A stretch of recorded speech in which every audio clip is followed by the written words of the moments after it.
আমাদের রাগ, অভিমান, চোখের জল, আমরণ ভালোবাসা কিন্তু সবার জন্য নয়। সবাই তার মূল্য দেবে এমনটাও নয়।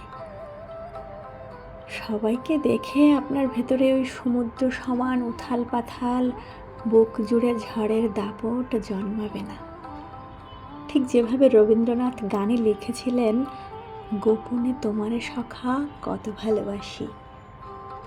কিংবা শক্তি চট্টোপাধ্যায় বলেছিলেন, প্রিয়কে পদ দিয়েও বুঝি দিলাম না, যাকে চেয়েছিলাম তারে পেলাম না। আচ্ছা, এসব গোপন অনুভূতি কি সবার জন্য তুলে ধরা যায়? সুনীলবাবু বলেছেন, তোমাকে যখন দেখি তার চেয়ে বেশি দেখি যখন দেখি না। কিংবা সত্যজিৎ রায়ের সিনেমাতে অপর্ণা চিঠিতে অপুকে অভিমানে বলেছিল, আমার সেই পাশের বাড়ির মেয়েটির কথা ভেবে হিংসা হয়, সে যে তোমায় সকাল সন্ধে দেখে, আমি তো দেখি না। কিংবা ঠিক যেভাবে জয় গোস্বামী লিখেছিলেন, ভিজে যাবে তুমি বলেছ, সরে এসো ছাতার তলায়, আমাদের একটাই ছাতা, তাতে দুজনের চলে যায়। আমাদের জীবনে প্রেম হবে বহুবার, তবু প্রতিবার আমরা ভালোবাসবো না, চিৎকার করে কাঁদবো না, কারো কারো অপেক্ষায় শুকনো ফুল জমাবো না, ক্যালেন্ডারে দাগ দিয়ে দিয়ে দিন গুনবো না তার ফিরে আসার। আমাদের তিক্ততা আসবে, মোহভঙ্গ হবে, প্রেম হবে বহুবার, তবু প্রতিবার আমরা সেই একরকমভাবে কাউকে ভালোবাসবো না।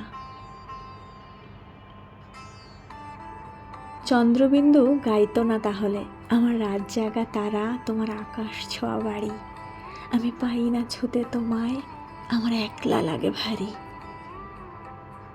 কিংবা ঠিক যেমনটা ইরফান খান বলেছিলেন, মোহব্বত হ্যায় ইসলিয়ে জানে দিয়া, জিদ হতি তো বাহু মে হতি।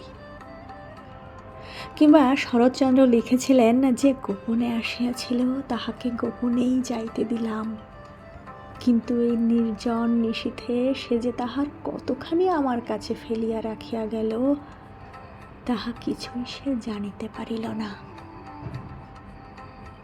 একটা গোটা প্রজন্ম শুধু পেতে শিখলো, জোর করলো, কারো কারো সবটুকু শুষে নিয়ে বেঁচে থাকলো, অথচ তারা বিন্দুমাত্র পেল না যারা ত্যাগ করলো, সমর্পণ শিখলো, কারো কারো মুখ মনে পড়লে আড়ালেই চোখ মুছল। তাদের মতো করে বুকে জমিয়ে রাখতে কজন পারলো?